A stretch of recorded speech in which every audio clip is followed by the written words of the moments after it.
नमस्कार.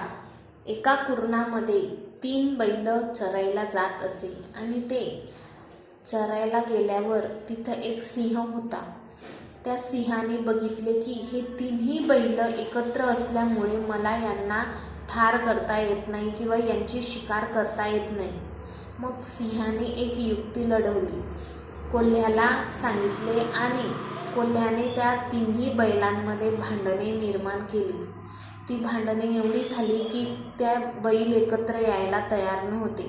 मग एक दिवस 3ही बैल हे वेगवेगळे चरायला आले.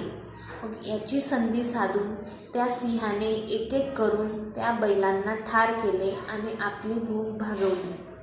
बघा, ह्या गोष्टीवरून एवढंच तात्पर्य निघते की जेव्हा मित्र असतात आणि त्यांच्यामध्ये कोणी एक आलं नवीन तर त्यांच्यामुळे आपल्यामध्ये भांडणं निर्माण झाली